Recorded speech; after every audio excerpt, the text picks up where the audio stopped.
Friend, आज सीखते हैं हम लोग बीएमएस सिस्टम के बारे में। बीएमएस सिस्टम कैसे काम करता है या बीएमएस सिस्टम को कैसे हम लोग कंट्रोलिंग करते हैं मैकेनिकल इक्विपमेंट में। जैसे आप इलेक्ट्रिकल इंजीनियर है, जॉब सर्च कर रहे हैं या फ्रेशर है, जॉब के लिए प्रिपरेशन कर रहे हैं, तो आपको बहुत ज़रूरी है बीएमएस सिस्टम के बारे में नॉलेज होना। तो पहले से आपको प्रिपेयर होके जाना है बीएमएस सिस्टम के बारे में, क्योंकि इंटरव्यूअर आपको बीएमएस से क्वेश्चन पूछेगा ही पूछेगा। तो इसके लिए आपको पहले से प्रिपेयर होके जाना है बीएमएस सिस्टम कैसे हमारा काम करता है। तो चलिए, आज हमारा प्रोजेक्ट का एक बीएमएस सिस्टम है जो कि इसको कंट्रोलिंग करता है, सुपरविजन करता है एएचयू का, एयर हैंडलिंग यूनिट का। तो बेसिकली हमारा बीएमएस सिस्टम क्या होता है, चलिए बीएमएस सिस्टम हमारा ये प्रोग्रामेबल कंट्रोलर है, जिसमें से होता है digital input digital output, analog input analog output controller हमारा डीडीसी पैनल में इंस्टॉल होता है। डीडीसी का मतलब होता है, फुल फॉर्म होता है डायरेक्ट डिजिटल कंट्रोलर। ये डीडीसी पैनल होता है, उसमें अंदर में हम लोग क्या इंस्टॉल करते हैं, कंट्रोलर हमारा 3 तरह का कंट्रोलर होता है। एक होता है डिजिटल कंट्रोलर, एक होता है एनालॉग कंट्रोलर, एक होता है यूनिवर्सल कंट्रोलर। डिजिटल में ओनली हम लोग डिजिटल यानी 0 और 1 से प्रोग्रामिंग करते हैं। एनालॉग में हमारा 0 to 10 वोल्ट से या 0 to 10 एम्पियर से प्रोग्रामिंग करते हैं। यूनिवर्सल हो गया जिसमें से हम लोग डिजिटल और एनालॉग दोनों प्रोग्रामिंग करते हैं। तभी हमारा यहाँ पे देखिए 2 कंट्रोलर है, एनालॉग और डिजिटल। एआई मतलब एनालॉग इनपुट, डीआई मतलब डिजिटल इनपुट, एओ मतलब एनालॉग आउटपुट, डीओ मतलब डिजिटल आउटपुट। तो हमारा प्रोजेक्ट का एक एयर हैंडलिंग यूनिट है। एयर हैंडलिंग यूनिट मतलब मैकेनिकल इक्विपमेंट है जो एसी है, जो एसी फंक्शन है। इसको हम लोग कंट्रोल करेंगे किसके थ्रू, बीएमएस सिस्टम के थ्रू। तो बीएमएस हमारा क्या होता है, बिल्डिंग मैनेजमेंट सिस्टम, एक बीएमएस कंट्रोल रूम होता है, वहां से हम लोग इसको कंट्रोल करते हैं। इसको मैनुअली नहीं, हम लोग बिल्डिंग मैनेजमेंट सिस्टम से कंट्रोल करते हैं। तो देखिए हम लोग 1 by 1 पॉइंट बाय पॉइंट समझते हैं। देखिए एक हमारा एयर हैंडलिंग यूनिट है। एयर हैंडलिंग यूनिट में हम लोग कितना केबल आएगा, उसमें कौन कौन सा डिवाइस इंस्टॉल करेंगे बीएमएस के थ्रू कंट्रोलिंग के लिए, हमको एएचयू के लिए, एयर हैंडलिंग यूनिट के लिए। तो सबसे पहले एक हम लोग केबल पुल करेंगे। एएचयू स्विच, हमारा जो एएचयू का कंट्रोल पैनल है, या तो हैंड मोड में है, या ऑफ मोड में है, या ऑटो मोड में। इसका क्या मतलब हो गया, हैंड मोड मतलब हमारा मैनुअली हम लोग ऑपरेट करेंगे। कोई आदमी जाएगा, ऑन कर देगा, फिर 1 घंटे के बाद में जाके ऑफ कर देगा। एज पर हमारा अगर बीएमएस सिस्टम नहीं है वहां पे, तो फिर ये ऑफ हो गया हमारा नॉर्मली ऑफ कंडीशन के लिए। ऑटो मतलब ये हमारा ऑटो सेलेक्टर स्विच हमारा सेलेक्ट रहेगा ऑटो में, तो ही हमारा बीएमएस इससे थ्रू कंट्रोलिंग कर सकते हैं हम लोग कंट्रोल रूम में बैठ के। इसके लिए हम लोग 2 केबल पुल करेंगे, डिजिटल इनपुट 2 केबल काहे के लिए, हम लोग ऑन ऑफ के लिए। ऑटो में है तो हम लोग इसको कंट्रोलिंग करेंगे, एएचयू कंट्रोल पैनल को 2 केबल पुल करेंगे। कहाँ से, डीडीसी पैनल से हमारा एएचयू के कंट्रोल पैनल में 2 केबल आएगा हमारा। किसके लिए, हमारा बीएमएस को मॉनिटरिंग, ये एएचयू को मॉनिटरिंग करने के लिए थ्रू बीएमएस से। तो देखिए ये हमारा वीएफसी हो गया, ये वोल्ट फ्री हमारा कॉन्टेक्ट है। वोल्ट फ्री कॉन्टेक्ट जो बताया ना हम आपको, जो बीएमएस किसके थ्रू काम करता है, या ऑन हमारा 0 to 1 पे ये डिजिटल इनपुट, डिजिटल डिवाइस हमारा 0 to 1 या एनालॉग 0 to 10 वोल्ट या 0 to 10 एम्पियर पे ये काम करता है। इसलिए वोल्ट वीएफसी मतलब वोल्ट फ्री कॉन्टेक्ट है फ्रॉम एएचयू सेलेक्टर स्विच। इसके लिए 2 केबल पुलिंग करते हैं हम लोग, कहाँ से, डीडीसी पैनल से एएचयू कंट्रोल पैनल में। फिर एक नेक्स्ट हमारा देखिए, ये आउटसाइड एयर या CO2 लेवल, हमारा आउटसाइड का यानी हमारा एटमॉस्फेयर का, बाहर का वेदर का कंडीशन क्या है, आउटसाइड का टेम्परेचर और उसमें कितना % CO2 लेवल है, उसके लिए एक केबल हम लोग पुल करते हैं। कहाँ से, डीडीसी पैनल से हमारा एयर हैंडलिंग यूनिट के कंट्रोल पैनल में। इसको हम लोग कहाँ से लेके आएंगे, कौन सा कंट्रोलर से, एआई यानी एनालॉग इनपुट से। ये डक्ट CO2 सेंसर है, यानी डक्ट में हमारा CO2 सेंसर का % कितना है। फिर हमारा outside air damper controller signal, ये हमारा हो गया आउटसाइड में air damper controller signal. Outside का हमारे ये डैम्पर मतलब हो गया, एक डोर होता है, डोर कितना % ओपन करना है, 10%, 20%, 30%, उसके लिए एक केबल पुल करेंगे। एनालॉग आउटपुट ये डैम्पर के लिए। थर्ड हो गया आउटसाइड एयर डैम्पर स्टेटस, उसके लिए हमारा एनालॉग इनपुट के लिए ये कहाँ से आएगा, हमारा कंट्रोलर एनालॉग इनपुट से एक केबल पुल करेंगे हमारे डीडीसी पैनल से एयर हैंडलिंग यूनिट के कंट्रोल पैनल में, ये डैम्पर के लिए। फिर नेक्स्ट हो गया 5 point, outside air temperature. Outside का हमारा एयर का टेम्परेचर कितना है, 40 है, 35 है, उसके लिए एक केबल पुल करेंगे डीडीसी पैनल से। हमारा डीडीसी पैनल में एनालॉग जो हमारा कंट्रोलर है उससे एक केबल पुल करके हमारा एयर हैंडलिंग यूनिट के कंट्रोल पैनल में आएगा, जो डक्ट टेम्परेचर सेंसर है।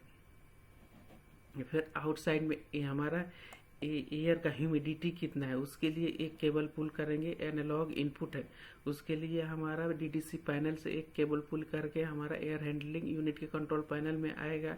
इसको बोलते हैं आउटसाइड के एयर ह्यूमिडिटी को ट्रैक करने के लिए। फिर नेक्स्ट पॉइंट हो गया डक्ट रिटर्न एयर टेम्परेचर। जो डक्ट में हमारा जो डक्ट इंस्टॉल करते हैं हमारा एयर हैंडलिंग यूनिट, किसके थ्रू, हमारा एसी बिल्डिंग में भेजता है डक्ट के थ्रू। तो ये देख रहे हैं ये हमारा या तो ये हमारा सप्लाई और रिटर्न दो होता है, एक में से हमारा कूलिंग एयर भेजता है और सेकेंड वाला से हमारा रिटर्न वाला से उसको गर्म हवा को खींचता है। तो देखिए 7 नंबर हमारा क्या है, डक्ट रिटर्न एयर टेम्परेचर। वो डक्ट में से हमारा जो बिल्डिंग से जो रिटर्न एयर आ रहा है उसके लिए हमारा कंट्रोलिंग के लिए जो उसमें कितना टेम्परेचर है उसके लिए एक केबल पुल करते हैं डीडीसी पैनल से हमारा एनालॉग इनपुट कंट्रोलर से। फिर हमारा डक्ट रिटर्न एयर ह्यूमिडिटी कितना है, बिल्डिंग से हमारा जो रिटर्न होके जो एसी के थ्रू जो रिटर्न डक्ट के थ्रू हमारा एयर ह्यूमिडिटी उसका क्या ह्यूमिडिटी है उसको ट्रैक करने के लिए एक केबल पुल करते हैं। फिर हमारा नेक्स्ट हो गया 9 नंबर हमारा डक्ट रिटर्न एयर में CO2 लेवल कितना है। अगर जो बिल्डिंग है, बिल्डिंग से हमारा जो रिटर्न एयर आ रहा है उसमें CO2 का लेवल कितना है, CO2 का लेवल उसको ट्रैक करने के लिए हम लोग क्या करते हैं, डक्ट में CO2 सेंसर लगाते हैं। उसके लिए हम लोग CO2 सेंसर है, एक डिवाइस है CO2 सेंसर, हम लोग डक्ट में इंस्टॉल करते हैं। फिर हो गया हमारा 10 number duct return air smoke detector. Inside मान लीजिए फायर हो गया तो उसके लिए हम लोग एक केबल पुल करते हैं, ये केबल डिजिटल इनपुट हो गया, एक केबल पुल करेंगे डिजिटल इनपुट कंट्रोलर से। ये हमारा डक्ट स्मोक डिटेक्टर ये फायर अलार्म से कनेक्टेड है, फायर अलार्म डिवाइस है, FSCP से कनेक्टेड है। इन साइड में हम लोग इंसर्ट करके एक इमोशन रॉड होता है, उसके अंदर हम लोग फिक्स करते हैं, फिक्स करके ये स्मोक को या फिर कुछ ह्यूमिडिटी है उसको ट्रैक करता है। ये रिटर्न में एयर स्मोक डिटेक्टर है, इसके लिए एक केबल पुल करते हैं। 11 नंबर में हमारा return air damper controller signal. हमारा ये रिटर्न एयर डैम्पर, दो तरह का हमारा डैम्पर लगाते हैं, तो सप्लाई में एक रिटर्न में। तो ये रिटर्न को हमारा कंट्रोलिंग के लिए एक सिग्नल के लिए एक केबल पुल करेंगे डीडीसी पैनल से। फिर हो गया हमारा 12 number return air damper status. हमारा रिटर्न में एयर डैम्पर का स्टेटस क्या है, यानी कितना परसेंटेज ओपन है, उसके लिए एक केबल पुल करेंगे एनालॉग इनपुट के लिए। एनालॉग इनपुट हम लोग एक केबल पुल करेंगे। फिर हमारा प्री फिल्टर स्टेटस। हमारा FCU में क्या होता है, फिल्टर होता है। कैसे हमारा स्प्लिट AC में फिल्टर होता है जो नॉर्मली हम लोग अपने घर में नॉर्मली क्लीन कर लेते हैं। तो यहाँ पे क्या, अगर डर्टी हो गया तो उसको प्री फिल्टर स्टेटस के लिए एक हम लोग air differential pressure switch across the filter लगाते हैं। एक डिवाइस आता है जिसको BMS डिवाइस को नाम क्या है, एयर डिफरेंशियल प्रेशर स्विच। ये कहाँ पे इंस्टॉल करते हैं, अक्रॉस द फिल्टर। इसको हमारा कंट्रोलिंग करता है डर्टी है या फिर कैसा, उसको फिल्टर को स्टेटस चेक करने के लिए। या फिर फाइनल, एक पहले प्री इंडिकेट कर देगा, एक फिर फाइनल फिल्टर स्टेटस, उसके लिए भी एक केबल पुलिंग करते हैं डीडीसी पैनल से हमारा FCU कंट्रोल पैनल में। इसको भी हम लोग कहाँ पे, एक air differential pressure switch across the filter install करते हैं जो मॉनिटर करता है हमारा फिल्टर को। फिर नेक्स्ट हमारा 16 नंबर हो गया चिल्ड वाटर सप्लाई। 15 नंबर हो गया चिल्ड वाटर रिटर्न टेम्परेचर।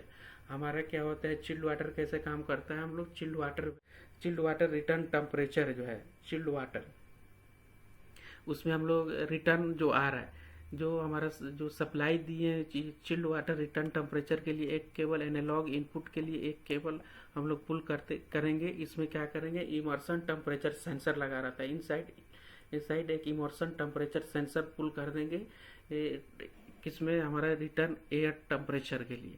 और फिर हमारा चिल्ड वाटर सप्लाई टेम्परेचर, हमारा चिल्ड वाटर उसमें पानी का जो सप्लाई जो हम भेज रहे हैं कितना टेम्परेचर पे है, उसके लिए एक और हम लोग इमर्शन टेम्परेचर सेंसर इंस्टॉल करते हैं।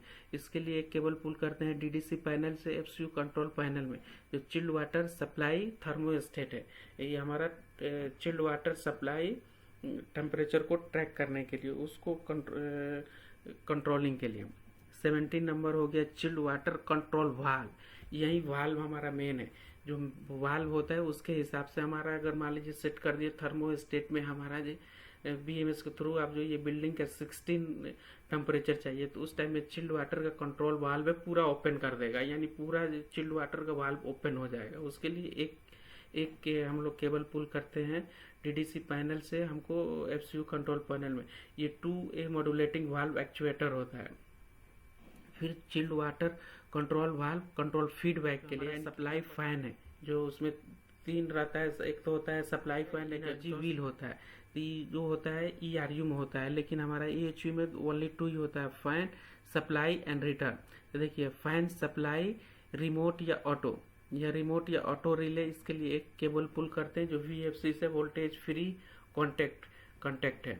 फिर हमारा हो गया supply fan start and stop, command के लिए एक केबल पुलिंग करेंगे कहाँ से, फ्रॉम डीडीसी पैनल से हम लोग एफसीयू कंट्रोल पैनल में केबल पुल करेंगे। नेक्स्ट हो गया सप्लाई फैन, स्पीड का कमांड कितना है।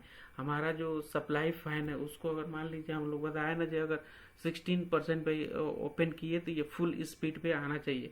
इसको कमांड के लिए एक केबल पुल करेंगे कहाँ से, डीडीसी पैनल से एफसीयू कंट्रोल पैनल में। ये क्या करेगा, कमांड भेजेगा जब हमको कितना परसेंटेज ओपन करना है। फिर सप्लाई फैन फीडबैक को आरपीएम में कितना रोटेशन पर मिनट है उसको ट्रैक करने के लिए एक केबल पुलिंग करेंगे। फिर हमारा सप्लाई फैन का रन स्टेटस क्या है, यानी रन में है, रन को स्टेटस करने के लिए एक केबल पुलिंग करेंगे। फिर हमारा सप्लाई फैन अलार्म स्टेटस, कुछ अलार्म या कुछ एबनॉर्मल कंडीशन होगा तो उसको अलार्म स्टेटस के लिए एक केबल पुल करेंगे। फिर हमारा supply fan proof of flow यानी कितना फ्लो पे काम कर रहा है, उसके लिए एक डिवाइस लगाते हैं differential pressure switch across the fan. या फिर हमारा सप्लाई फैन या रिमोटली, इसके लिए ये VFD ये हमारा PLC से कंट्रोल होगा। देख रहे हैं ये हमारा बैकनेट गेटवे PLC से कंट्रोल होगा। इस तरह से हमारा कंट्रोलिंग होता है।